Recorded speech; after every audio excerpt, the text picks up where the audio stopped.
Yan yung batang 5 years old na nangangaruling. Pagkatapos, pinagtripan nung mga judik. Ginehesyos, tapos tinegi.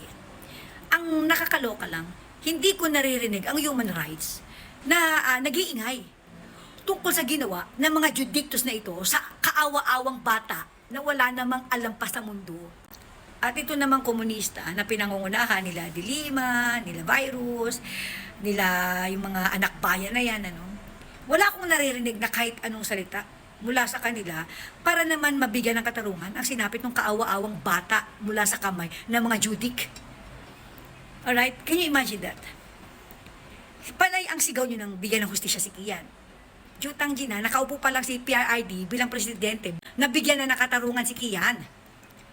Di ba nga, nahuli, nakulong, yung pulis, okay, na tumegi dyan kay Kian. Pagkatapos ngayon, nagkaroon na rin ng final decision ng Korte Suprema na guilty beyond reasonable doubt yung mga pulis na yan. Pero bago pa binigyan ng final decision yan, nung panahon ni PRRD, ipinahuli, ipinakulong, kinasuhan niya na yan. Nagkaayos na nga pamilya ni Kian at saka si PRRD pumunta pang Malacanang yan, nagpasalamat pa yung pamilya. Okay?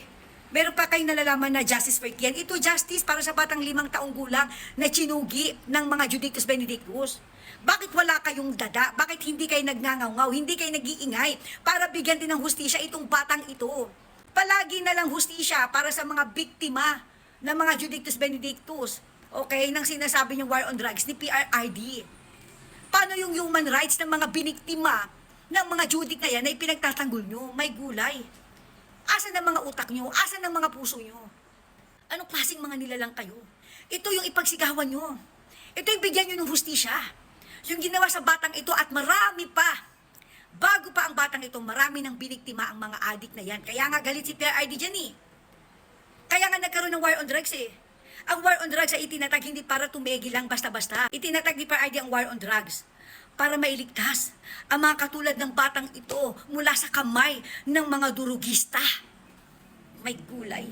Oh, baka gusto nyo ring bigyan ng hustisya ito, Virus, Dilima, itong si Ngipin Jokno, sino pa, kayong mga nag-iingay na komunista, yung mga anak bayan, yung kabataan party list, bakit babae pa yan, Gabriela, asan kayo?